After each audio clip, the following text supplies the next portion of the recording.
Today's show is brought to you by StickerU.com. Brand your brew with StickerU. StickerU's online design editor allows you to upload and design your own custom, professional-grade craft brew labels in any shape, any size, and any quantity. StickerU. Make what matters stick. Entertaining shows with content that spreads information and sparks discourse throughout the community. This is the Pearl Media Network. Hey, and welcome to the Homebrew Happy Hour. This is the show where we supply the answers to your homebrewing questions and discuss all things related to craft beer. If you have a question you'd like us to discuss on a future episode, visit homebrewhappyhour.com and click on the submit a question link at the top of the page, or now you can call or text them in by using 325-305-6107. I am your host, Joshua Stubing. Today I'm joined by a good friend of the show. He definitely knows his stuff. You can find his writings on his homebrewing blog, wouldbebrewmaster.com. He is the sales exec for Muntons. Welcome back, sir, Mr. Jason Chalifour. How are you doing, sir? Oh no, Jason, I muted you. Now how are you doing? I do that to Todd all the time. Oh no, you're never coming back. I hope you don't do it to me on purpose like you do for Todd. I know. Oh my gosh. I'm not going to cut that out because I'm lazy, and that means more editing work. But yeah, unfortunately, I wish I could say that's the first time I've done that to a guest. But to be fair to me, I've done way worse to guests. So, I mean, it could have been worse. No, how are you doing? It's good to see you.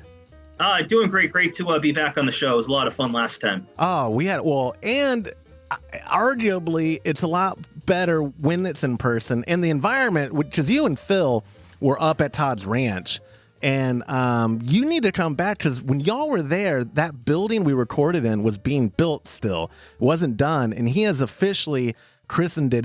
They were brewing in there. He's got a nice system there. He has 4 big bedrooms. 2 of them have 2 beds in them. The other 2 have like 2 big king. You just got to come back, man. I know. I'll just slip that in my expense report. We'll just brew. See, we're cut from the same cloth, man. Absolutely. Absolutely. How can I make this a business trip? Is what I say every day I wake up. Yes. And I do appreciate you coming on, because we are going to talk here in a little bit about Muntons stuff, but I always I feel bad when we talk, because before you were ever associated with Muntons, like we talked on your first time on the show, you've been a brewer. Like, first and foremost, you're a home brewer, then you are a salesman. And I don't know, and that's not derogatory. You know what I mean by that, though. No, absolutely. I mean, when you're a home brewer and that hobby, as I like to say, takes over your life, it just doesn't leave you. I mean, I've talked to pro brewers. Like, I was lucky enough, I got to hang out for a little bit with Jamil Zanishev at Heretic. And he even looked me dead and he goes, "I'll always be a home brewer." That's awesome. Yeah. We did the last time we just saw each other not too long ago. I guess a month has passed, but Homebrew Con, we did recap on that real quick, because 2 things I like to highlight. I wish I had queued up a time to bring up the photo for YouTube listener, or our YouTube audience, so they could see the wonderful outfits y'all choreographed.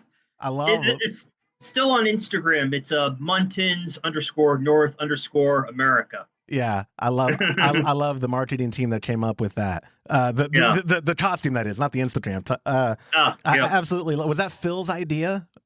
No, I think it was our UK marketing people. It's Homebrew Con. You got to be a little weird. Oh, I loved it. Yeah, y'all were wearing the Union Jack vest, I guess is what we'd call vests, or they would call them waistcoats, but we would call them vests in real American English. They say a lot of goofy stuff that we really can't trust them, to be honest. No. Yeah, or they can't trust us. I forgot who betrayed who, but anyway, I was telling Phil. I think I put it in so I send show notes whenever we're doing these, and I even made it to a note on here that said, "I will probably make fun of Phil," because I wanted you to know.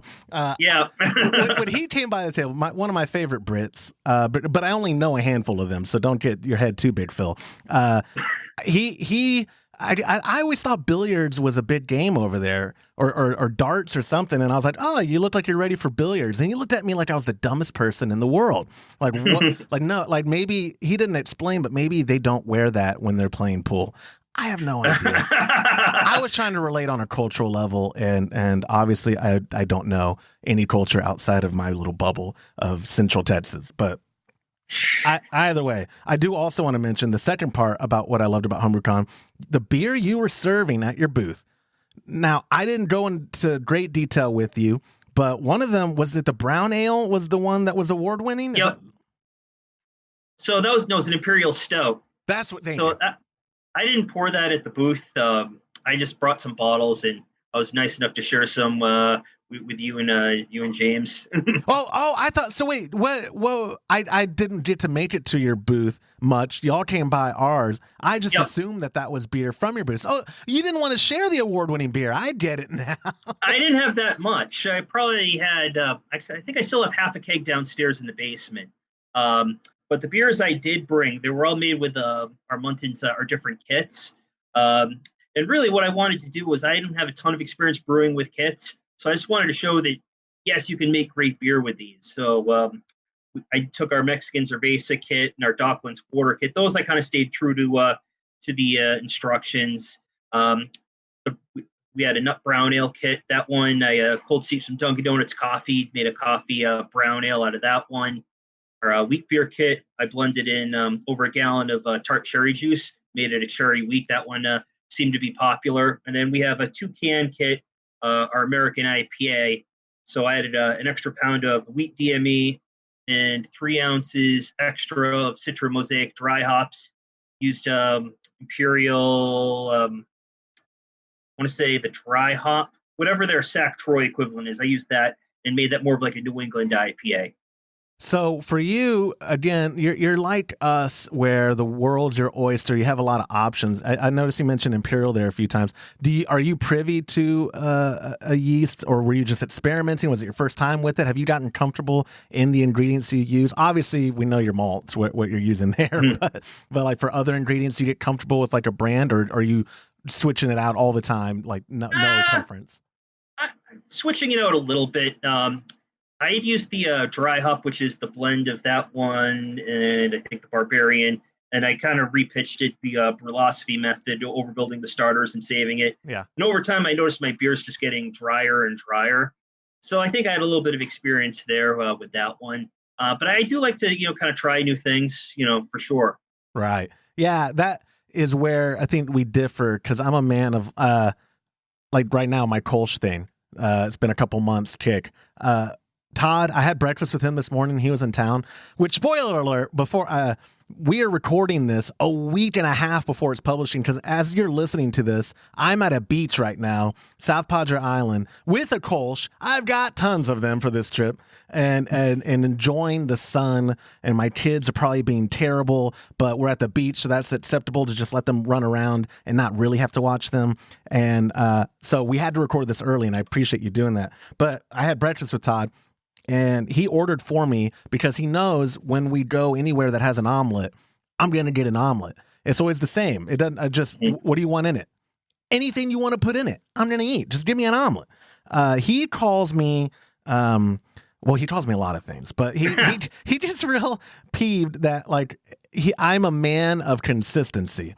I know what I like, but in brewing, I could see how that can lead to burnout. So are you, your styles that you brew, I've noticed when we talk about it that you're not, you're all over the spectrum. Is that because you're trying to just keep brewing fun, or is that because you genuinely don't dislike any style of beer? No, both. I definitely don't dislike any style of beer. Like a lot of times if I'm at a bar that has, 24 or 36 taps, or if I'm at a brewery and let's say there's maybe 2 or 3 I want to try, but they have 8 others, I'll just go dealer's choice. Hey, what do you like? And that can be off-putting sometimes. You're like, oh, what kind of beer do you like? Trust me, it's okay. I like everything. Just tell me what you like, and I'll give it a shot. And just brewing in general. When I started brewing in 2012, I thought I knew a lot about beer. I didn't know what I didn't know about beer. And so I started learning about all these different styles, and a lot of them I hadn't had before. So it's just kind of a great way to learn about the different styles, to brew different ones. And it's, one of those things where, I want to try this. I want to try this. And, I think like a lot of us in the hobby, there's probably more beers that I want to brew than I have time to brew, definitely than I have time to drink. Back when I was bottling, living in an apartment, it was easy to just brew a batch bottle, and then before you know it, your whole house is just overrun with bottles. But now I have kegs. So once those 4 lines are full, that kind of makes me think, okay, whatever I brew, when am I going to have space for it? Yeah, I was going to say I can't relate to the bottle problem, but the keg problem, I say problem, if you have, like right now, I'm, again, green screen, YouTube audience knows that means my office is a wreck, otherwise you'd see the background of my office, but like space is, as long as you have room, like kegs store better for me. Like if I have extra kegs that aren't being used, they stack a little better than tons and tons of bottles. Because what is it? 48 bottle is 48 Roughly, bottles for a 5-gallon batch. Yep. That's a lot of bottles. When you're also like, do you brew in 5-gallon batches, or are you doing 10-gallon batches or more? Mostly 5 now. When I was in the apartment, I'd say it was kind of a blend, some 5-gallon, like it would be a partial mash usually, because I had an electric stove. The most I could really boil was 4 gallons down to about 3.5. So I would just top off a little extract if I wanted to do 5, or I'd do a 3-gallon all grain. I got pretty efficient at bottling. Probably one of the best investments I ever made was the fast rack system. So really easy to just, clean the bottles, dunk it in sanitizer, put them in there, let them drip dry. And then as you drink the bottles, put them in, rinse it, put it in. And then usually they're pretty clean. So when you fill that bottle up again, you sanitize it again. Mm-hmm. So I had a pretty good process down. That's it. I really don't miss it that much. I'm much happier with kegs. Hey, Todd's not here. You don't. If you do, no hard feelings. I, again, a man of consistency and a man of efficiency, i.e., I am lazy. Kegging, kegging is as good as it gets for me in regards to the ease of it and how the turnaround to enjoying my beer, because I force carb. I'm assuming you force carb now, right? It really does depend. I've been doing a lot of keg conditioning just because my kegerator is full. So I have 4 beers on tap right now. I have my Imperial Stout that's not on, but I tap into it every once in a while. And I have a Märzen that I made in March that I'm lagering over the summer. So to make room for that, I had to actually move my tank outside the kegerator. Oh man, that sounds like a great problem to have though. But I need a better setup because I wanted to make. I love Oktoberfest. I am one of those ones who people on Instagram will make fun of because I will buy a case or 2 of it and I'll drink it whenever I want. I don't care what y'all say. See, you too. Are you? Go ahead, say your piece, and then I'll tell you you're wrong. Okay. Well, it's a little different. I'm up in New England. You're down in Texas. Summer is a sacred time for me up here because by the time you get to the fall, September's usually nice. October, we have 2 weeks where it's perfect. It's like 50s, 60s, nice crisp breeze. Then it gets cold and rainy. Then it gets cold and snowy. So for me to drink an Oktoberfest in like July or August, it feels like I'm wishing my summer away. Not ready to do that. I'm ready to let go. Yeah, so you're a romantic. Okay. In here we have summer, and then we have less summer, and then we have hey, it's winter, but then that was 2 days, and then hey, it's fall, that was 2 days. Just kidding. Then we have more summer, and then it's December, and you might have the random cold freeze, cold front come in. We have snow once every 5 years, but by snow I mean it's cold rain. Yeah, I'm not gonna preach to you about snow. Yeah, and that little coating that just shuts down the entire state. That's exactly right. Yeah. We just had a little technical difficulty. Someone's internet screwing up. We didn't blame mine.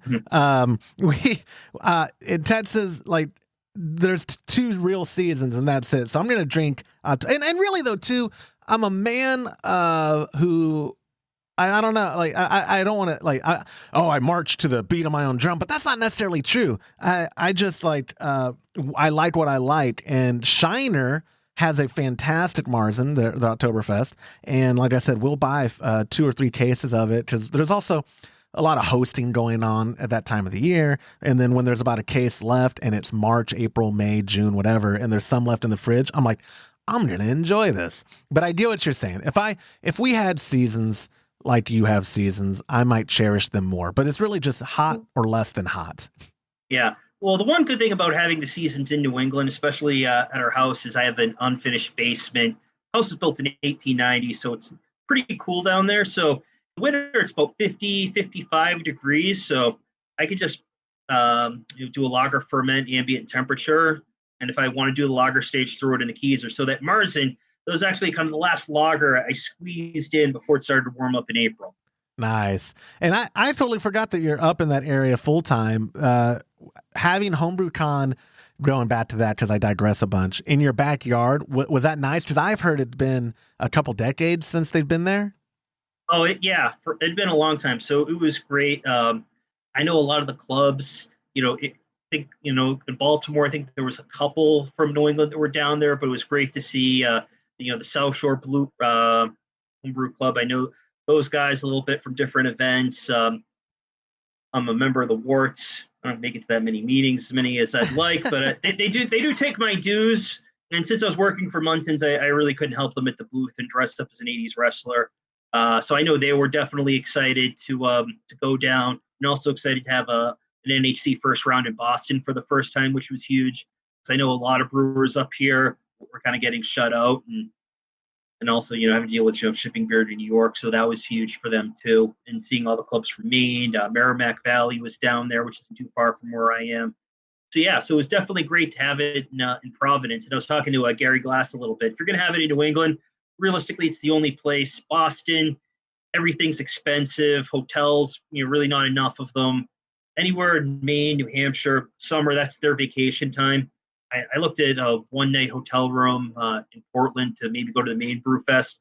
Like anything in Portland for like one night was like $300-$400. Ugh. Yeah. I mean, I say that that's Todd's money, so maybe I should just be like, oh, is that what? Yeah, is that what it costs these days? Okay, but yeah, I don't know. Yeah. What is a banana? $10? Something like that. Yeah. I loved the hospitality of the people up there. It was wonderful. People in Providence were fantastic. I heard they're not the stereotypical New Englanders, though.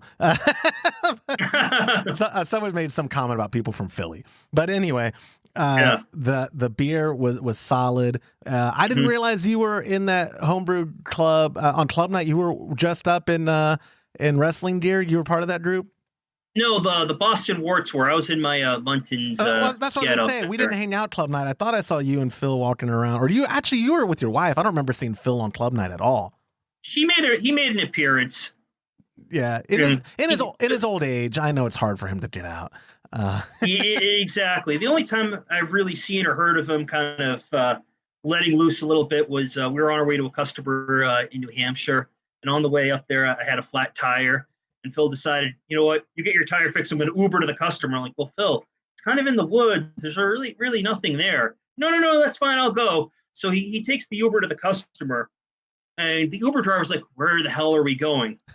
So he's thinking, yeah, I'll go to the brewery and then I'll go get some coffee. I'll jump on some Wi-Fi, check some emails. No, there was the brewery and that was it. And it took me several hours to get my car to the shop, get the tire changed, and get back up there. So the whole time the customer just kept feeding him beers. That's the only time I've really seen him maybe, let loose a little bit, shall we say. Oh, yeah. Well, then how he was up at the ranch, I would love to have him there and let loose more. I'd like that, Phil. No, I liked all of you, Phil. It's just you're not here to defend yourself. And let's be realistic. He's not listening to this because I don't know if he knows how to operate a device to play this on. So I can say whatever I want about Phil. No, you guys are. I loved you guys. It's always fun hanging out with y'all. Something that was, Phil, bringing him back up.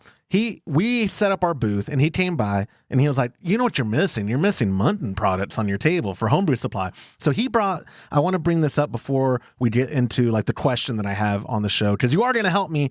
James is at the beach right now. Todd is in town here. Joe is swamped running things at Homebrew Supply. And so I begged you and you came. So you're going to help me take a question. Otherwise it would have been people listening to my keyboard as I Google the answer and say like, well, it looks like Denny Khan said to do this. And then they'd be like, oh, I'll just go listen to Experimental Brewing and I'll unsubscribe from Homebrew Happy Hour. But but something that people came by, he brought, they're called, now, I don't know maybe what they're called, but I believe they're called the Brew Tubes. Brew Tubes, brewery in a bag. Brewery in a bag. They, I'm not just buttering you up. Joe, I was back and forth helping Joe at his booth and serving beer because our beer station was between him and the C.M. Becker booth. They got a lot of attention from people who and I don't know if this was the end goal that y'all had in mind with these, but a lot of people were like, I could give this to my aunt who's been saying she wants to brew, but has no real desire to buy all this equipment. And they're very intimidated by even extract brewing, even not partial mash, not mini mash, but just open the can and pour it in is too much. Explain real quick to listeners, because we only kind of touched on Brew Tubes the very first time you were on the show. And now it looks like they're finally on market. We can actually talk about them and like what the idea was behind them and what the reception's been. Yep. So the idea, kind of like you said, it's a gift item. It's an item maybe doesn't even have to be sold in a homebrew shop. It can be sold anywhere. And inside, it's a Mylar bag with hopped extract in there. And right now we have 4 varieties, pale ale, golden ale, dark ale, and session IPA. So all you have to do is add some warm water, shake the bag, dissolve the extract, top off with cool water, add the yeast, and then there's a special yellow cap that you put on that bleeds the pressure. So you ferment, you carbonate, and you dispense right out of the bag. So literally you can buy that for your dad, mom, brother-in-law, cousins, best friends, whoever, and everything they need in there, they can make a batch of beer. So the response has been good. We had a lot of interest in them at our booth too. We even came out with a line of craft cocktails called the Cheeky Chimp, where it's like a hard lemonade, a strawberry daiquiri, a pina colada. So we're looking at doing some different stuff with the tubes. The way they're designed right now is it produces almost like a cask ale. It's lightly carbonated, designed to be served at cellar temperatures. So theoretically, you ferment in the bag, and then after a week or two, you bring it into your cellar or closet or somewhere cool and dispense out of there. We have put some extra tips on our website. If you wanted to have a regularly carbonated beer, you could prime bottles and fill bottles and put a few of those in the fridge. There's some tips and things you can add to the tubes to maybe soup them up or customize them a little bit. But we've had a lot of interest. Really what the product is designed to. It's that gift item, and also to get more people into the hobby, which I know, talking to you, talking to Todd, that's something you guys are always thinking about. Yeah, and it's not, it's when, like specifically Todd, it's difficult to be a retailer in a niche that you're also passionate about, because people think you're always just pitching to them all the time. Like, well, of course you want people into homebrewing because you sell them homebrewing equipment. And it's like, yeah, true. I like my living. Y'all are paying for my kids' dance lessons and stuff like that. But yeah, ultimately though, we are in this because we thoroughly enjoy brewing. And my pop and I have a new hobby the last year and a half now that really has brought, we've always been close. Well, there was some sketchy years there in my teen years.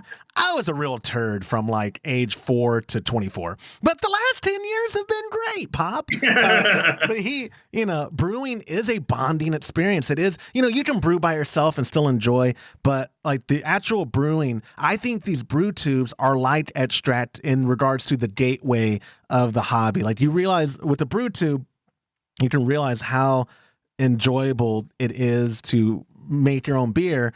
and the result of good tasting beer from your efforts, however strenuous they may or may not be. But it's a good gateway because it's like, I like this concept now. I understand what the process is. The Brew Tube, that's what, to me, thinking on like the marketing side, what intrigues me is it's a good educator of the process, and it's like a fishbowl that they can just watch in one vessel. Not literally, because I mean it's not see-through, but you know, but that was good beer. Yeah, exactly. And I've not tried one yet, but it's cool that it all happens there because again, I think the more we can demystify brewing, the more people will realize the joys of doing it. Yeah, absolutely. And to your point earlier, I worked at a homebrew shop like part-time for a few months, and we'd have the new people come in, and you show them the starter kit. Okay, it comes with a fermenting bucket, comes with a bottling bucket, comes with tubing, comes with siphons, and then you got to buy the kit on top of it. So for that new person, it can be a little intimidating, like all the stuff that you need to get started. So the brewery in a bag, it gets rid of the stuff. It makes it as simple as possible, and I think that's why we're getting the response we've gotten so far, for sure. Yeah, exactly. Like that is it. That's the greatest point you could have made, because people like with any hobby. So my other, I like to do jujitsu, which is just sweaty ground karate where you're hugging people. Make it that's as specific as I can be. People, they don't just go head first into hobbies. They want to test it out. And the Brew Tubes or even just y'all's, any extract kit, to be fair, is the best way to get your toes wet, to see if you enjoy it before you invest in whatever equipment you may or may not go down the road. Now, the Brew Tube just takes it a step further and goes, you don't even need a kettle, guys. Like, you don't even, no, like, you don't need anything else. So you have no excuse to not try it. And they're not outlandishly priced for an extract kit. No, I think they're in that $40 to $50 range. Yep. So it works out to a little bit more than $1 a pint, so not a lot of money. And I'm a big believer that if you're a real beer lover, you should try brewing at least once. I mean, there's some people, they don't love the cleaning, it's not for them. But to really understand beer, you got to do it at least once. And that's not, hanging out with your neighbor and drinking beer while he brews. It's getting your hands dirty and doing it at least a couple times. Hey, take it easy. I feel personally attacked there. You drinking Kolsch while James brews? Yeah, I was gonna say, whoa. I help, man. I help. I want to segue from there. Enough Brew Tube talk, but yeah, thank you. I do though want to get into what you're brewing these days and what system, because like I said, last time we had you on, we only scratched the surface. Phil really dominated the conversation. He didn't give us time to go deep on anything. What, like right now, tell me just a brief overview of like what you started on, what you're brewing on now, and like what is your ideal brew day in regards to equipment? Okay, so I started off with extracts, deep specialty grains, just brewing in a little 3-gallon pot in the stovetop, and then after maybe about 6 months, I started dabbling in partial mash. And then for the next few years, most of what I did was brew in a bag, either partial mash or brew in a bag, all grain, either 3 or 5 gallon. I dabbled in some 1 gallon, but the problem with 1 gallon was it felt like all my 1 gallon batches came out awesome, and I ended up with 8 bottles. Not and enough. So I got away from that a little bit. I did some all grain in my kitchen, like my homebrew club, the North Shore Brewers, we'd have like these barrel projects, and everyone's doing the 5-gallon batch. So I got like the igloo cooler, and what I would do is I would do a double boil. I would run off, I'd boil my 3 gallons down to 2.5, put that in the fermenter, run off some more, do it again. Those are some long brew days that I really don't miss. I do have a propane burner, so I use that sometimes. Our weather up here, it's pretty unpredictable even in the summer. So I broke down, I got the Brewer's Edge Mash and Boil, which I know you guys have on the website and played around with. For $300, it's pretty idiot proof. What I'll do is I'll measure up my water the night before, hit it with a Camden tablet, set the timer. So that way when I wake up, I'm ready to mash in. A lot of times what I'll do, since I already have the cooler, is I'll mash actually in the cooler, and then I'll use the mash and boil to heat up the sparge water. Ah, so that way that's I don't have pretty to use smart. the stove. Yeah. Thinking. Oh yeah, something blind squirrel finds a nut or something. Yeah. Yeah, absolutely. So I'd say that's the setup I use most of the time. If I'm reasonably confident it's going to be a nice day and not rain, I'll use the propane burner once in a while. But I've had pretty consistent results just doing it that way. And right now on tap, I have a beer I brewed for the North Shore Brewers, our 25th anniversary. So I wanted to do like a throwback beer, like what craft beer was 25 years ago. So I did a malty, pale ale, amber ale, with our Planet malt, some crystal malt, a little bit of chocolate to kind of dry it out. And I had some whole cone hops that another brewer from the area gave to me. So I used the Cascade and the Chinook, fermented that out with the White Labs East Coast ale yeast. And I did something I don't often do, is I actually even racked it to a secondary, which I thought for this beer really helped it out. There's a lot of haze after the primary fermentation. There's still a little bit of krausen kind of floating at the top, and the beer was very bitter. So I think a couple of weeks in the carboy off the yeast helped it clear. So that was the other thing. It was a retro beer. I wanted it to be kind of clear. Yeah. So that worked out well. I had that one on tap. Jenny, my fiance, future wife, she wanted to do a beer inspired by our all-white cat.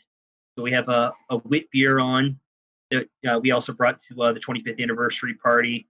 I have my OG Sam Adams. They changed the recipe for summer ale. The original version was kind of one of my gateway craft beers, so I did kind of like my version of the classic recipe.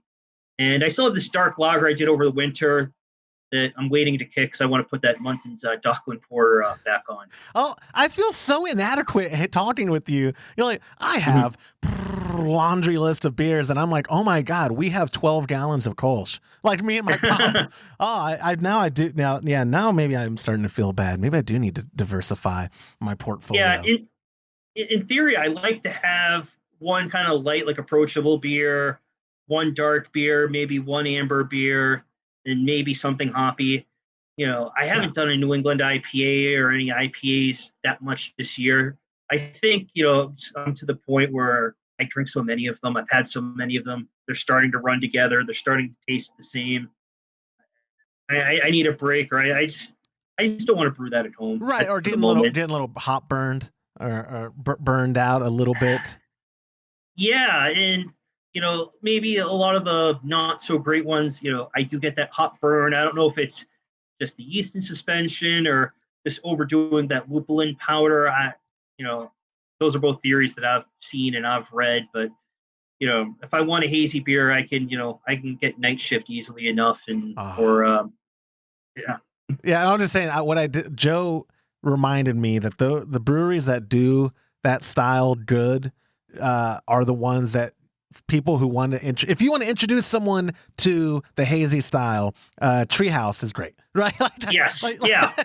You should share them with people, not that obscure nano brewery that's been open for 2 months and you're their only patron, and you're like, but bro, and I mean, okay, that's bad because there could be really good beer coming out of anything. I shouldn't be that specific. I just mean there are places like in Austin, Pine House Pizza, their Electric Jellyfish, they do it right. And so, so if I was gonna, like, my dad is like me, he likes IPAs more than I do, but I don't think he's a fan of the haze type stuff. And so Hops and Grain has a real good one called Haze County. Like I said, Pine House Pizza. There's ones I know, if he ever said, by golly, I want to try one, I would say, okay, let me get you the specific one. Don't just drink any, because then you might judge the whole style based off that. But in the same breath, I'm confident in saying that I don't like sours. So, hashtag sorry, not sorry. But I want to go back just a little before we get to the question about, I'm really interested that you said that about the mash and boil, only because,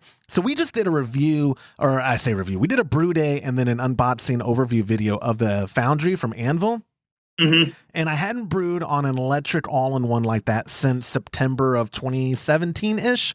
And, I have to say, I forgot how fun it is and how easy it is. Oh, I loved it. Like that brew day, we had some hiccups as happens with any brew day, but the equipment itself is just solid. I was telling Todd, he gave that unit away. I had already pictured in my head, okay, I'm gonna take that unit home. My dad and I, when we don't want to brew outside because it's miserable down here some days, we could just brew this out in he has a nice little detached game room type area. We can brew. It'll be temperature controlled. It'll be wonderful. And he was like, well, you could always borrow, the Grain Father anytime you want, or the Robo Brew or the Mash and Boil. And I was like, yeah, you're right. And I should, just because it is, it's fun on those systems. More importantly, it's easy. But the word you said that I want to focus on, consistency, for what I've gathered anecdotally from people like you and other home brewers that write in,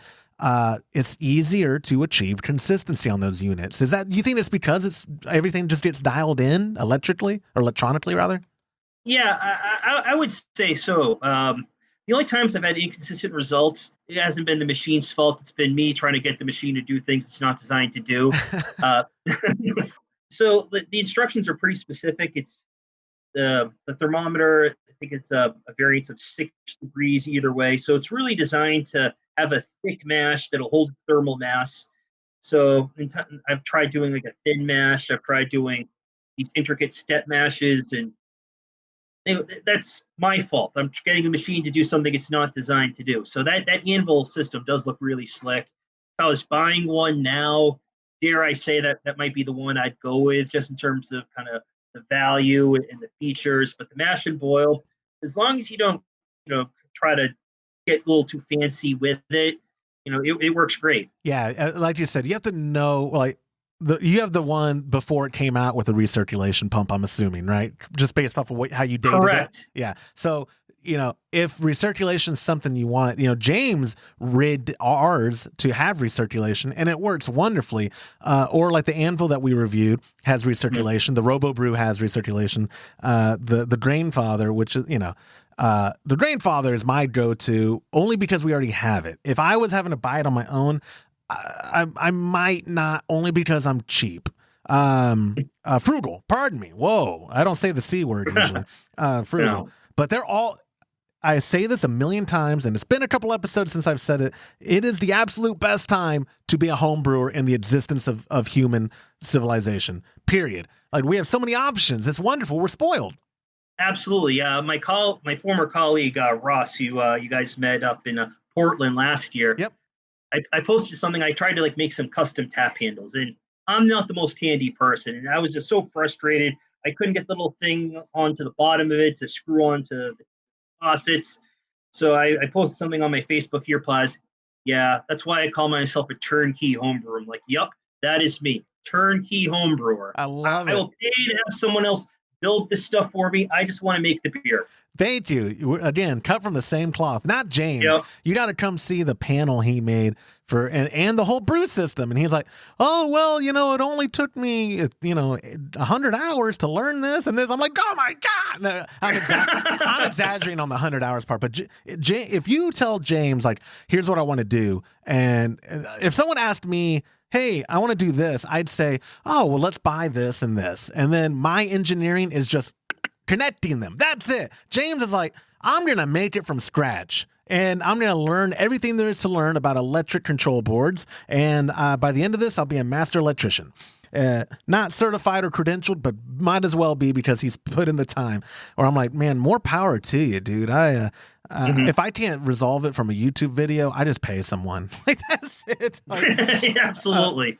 All right. So I do, man, I've been small talking you to death. I do appreciate your time. I know you're a busy man. So I do have one question, if you don't mind, just so I can say this is a normal episode. So the question that came in is from our buddy Lincoln, using the submission form at homebrewhappyhour.com. Lincoln wrote in and said, hey guys, my question is about recipe creation for a new brewer and how to choose which malts in the recipe. I'm no stranger to Google, same here, Lincoln, but is there a good rule of thumb I can follow about what grains do what to a style? I've read online that a brewer could pretty much use Pils and malt for every recipe, so why stray from that even though there are dozens of other malts on the market? You don't have to go too deep if this is too broad of a question, but I'm curious why certain malts are used over others if they're generally the same. Thanks. So real quick, that is a very broad question. We don't have to go too deep, and I apologize for typecasting you as the malt guy. I promise next time I have you on, I'm going to go so far away from malt, you'll be, we'll go in left field and talk about something in depth about water profiles or something. I don't know. But what do you got? What do you got for Lincoln? So I have no problem being the malt guy. We spent 5 minutes talking about how I'm bored of New England IPA. So I have a few things I want to touch on. So yes, you theoretically can use a Pilsner malt and a base malt in any recipe.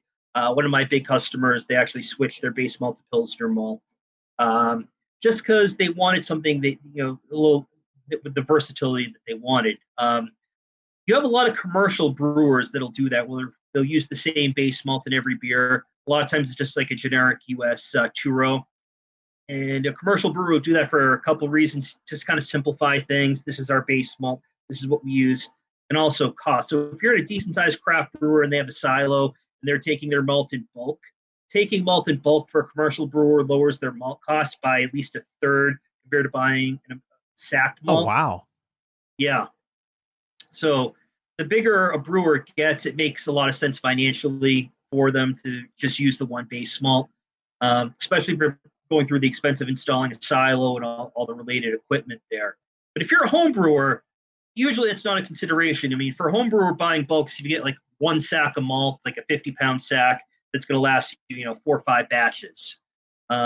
So unless you're doing something like that, that cost or that, that's not a consideration. A lot of brewers, you're buying ingredients, one batch at a time. All right. Yeah. So in terms of like what base malts you want to use, I mean, the rule of thumb traditionally was, if you're doing an American style, use American malt, a British style, British malt, a German or European style, use the European malt. I mean, that's the rule of thumb. But for, there's this question, if you're a new brewer, especially if you're not sure what the differences are from different base malts or which ones to use or why they're different, I'd suggest maybe brewing more before developing your own recipes, because the brewers I talk to, and even my own experience, you really need to use a lot of different ingredients, malt included, figure out what you like. I started making my own recipes my second batch, and that was way too soon. My beers were either they missed the mark on the style or they were muddled because I just threw too much crap in there. Literally, I'd walk around the homebrew shop. Oh, this is good for red ales. Well, I'm making a red ale. I'll take a pound of this. I'll take a pound of that. So you really need to know as a brewer what flavors you're going to get from your ingredients and know exactly why you're putting them in your beer. So for a new brewer, what I'd suggest is, I know at Homebrew Supply, you guys do the True to Style kits. Those are great. Go on to like websites or magazines like Zymergy. So join the AHA. There's a million recipes on there from reputable brewers and authors that you can use. Zymergy magazine, the other magazines that are out there, the books that are out there. Do a bunch of those recipes or those kits. That way you can see what ingredients other people are using for those styles. And then as you're using those, you can kind of see, touch, smell those ingredients, figure out what you like, what you don't like. Like the first time I used aromatic malt, I bought an ESB kit, and that really punched up that malt aroma. So that was something got me, something I wouldn't have thought to have used, but it really worked in that particular beer. Yeah. And also, if you're a new brewer, if you're doing like a pre-made all grain kit or pulling together ingredients from a recipe, it really allows you to just focus more on the process, the cleaning, the sanitation, holding your mash temps, hitting your numbers, focusing more on that, getting that 100% dialed in, dabbling in other ingredients. And then once you feel like you have a good hand, okay, this is what I like, this is why I like it, then go into the recipe development. I like that you bring that up, because that's such a good point. I don't, and not throwing you cats who make your own recipes under the bus, but there almost has been, and maybe I just have a unique perspective being on the retail side of it as well. there's almost this perspective by some people that brewing others' recipes, like it's like, putting your nose down on it, where it's like, that's all I've ever brewed is other people's recipes. And I'm fortunate that they've all turned out great. And it makes me just want to brew those recipes more. I don't know. Do you think, just people's desire to want to be totally independent? Because I mean, how far, again, I'm just a cynic jerk, but like, how far do we take it? Like, you're not growing your own grains. You're not a real recipe builder. Or like, you know what I mean? Yeah, no, you're right. And, what a lot of new brewers, what I didn't realize as new brewers, we're all reinventing the wheel. I mean, beer's been made for thousands of years, just because you decided, all right, I'm using, 1.2 pounds of Crystal 60 in this, doesn't mean, you're, Jim Cook or Sam or anything like that. I have to say this too. I always laugh at even the, we are very fortunate. I'm so grateful for our audience. It's just, the show is blowing up in the last year, and there's way more people that listen verifiably than Todd wants to believe even exist in our niche. But with that being said, I always laugh. Like, I like sticking into my self-deprecating shtick as not knowing anything, just because it's so goofy. Like the idea of like, oh, celebrity homebrewer, not to us, but to the ones that exist out there, they're great and they're obviously knowledgeable. Like Palmer, if you'd listen to him, he knows his stuff. It's just a funny concept when you break it down to caveman level understanding. Like, so he just does it better than you do. Yeah, you don't get it though. He's John Palmer. Yeah, so he brews his beer like, but better than you. It's not like a sport, right? Where it's like objective, that guy runs faster than you. It's like, yeah, so he puts in the grains better than you. Yeah, and he puts it, he boils better than I do. And he pitches hops better than I do. Or, I mean, I'm being facetious, but you know what I mean? It's just, it is, like you said, I think people, for me, focusing on the enjoyment of brewing has been more of a priority than making a recipe. But again, to be fair, I might be just a little enigma because I have James making my recipes. I have Joe making my recipes from Homebrew Supply. The ingredients are they're not free. I promise you that. But they're, I have the benefit of like, oh, well, we'll, take this kit and it's, I'm recording this for the channel. Yeah, exactly. Yeah. See, my shtick. But you know what I'm saying. Yeah, no, I know what you're saying. And I'd say the majority of my batches, I do, make the recipes. In a lot of ways, it's my favorite part of it. But, before you do that, you really want to have that understanding. Okay, this is what this hop is going to do. This is what this yeast is going to do. This is what this malt is going to do. And most new brewers don't have that. I didn't have that when I was new. So I would just, go with kind of the tried and true first. And then kind of slowly gain that understanding.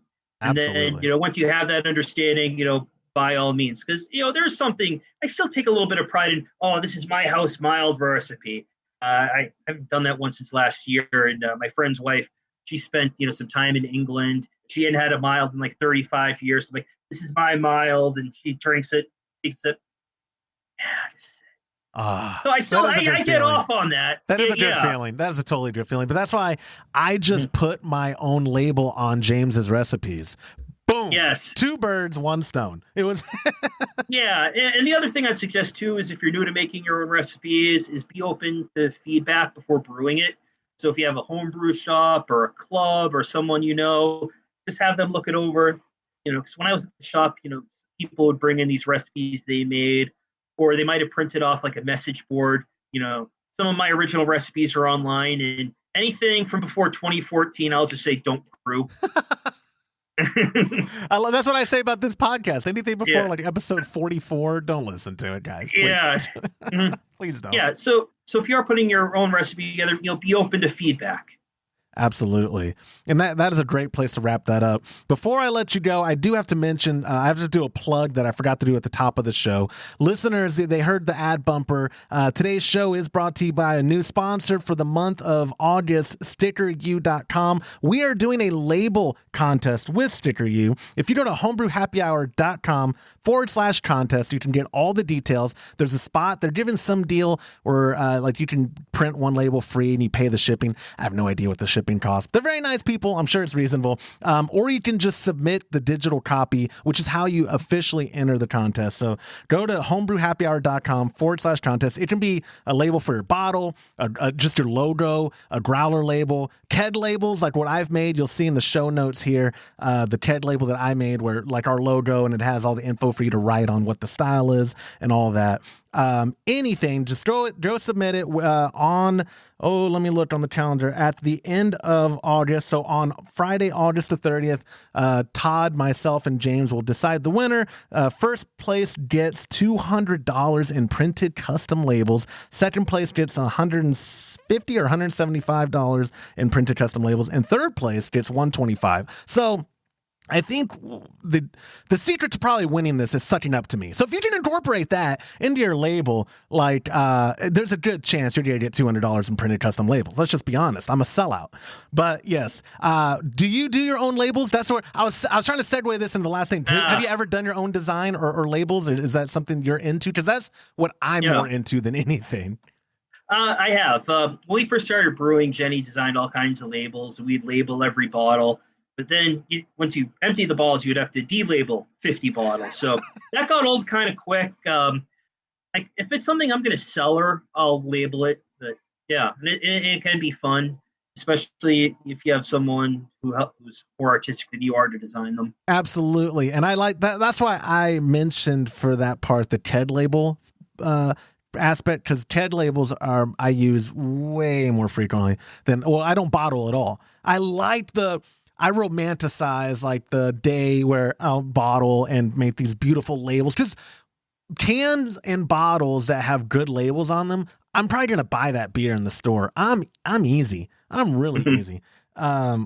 And so I like the idea of like, my artwork, because I'm narcissistic too. My artwork's so good, I need to put it on a label. But what I really end up is just putting on a keg label. And they're super easy to peel, to take off the keg when they're done. And like you said, there's not 50 bottles of them. I totally understand that.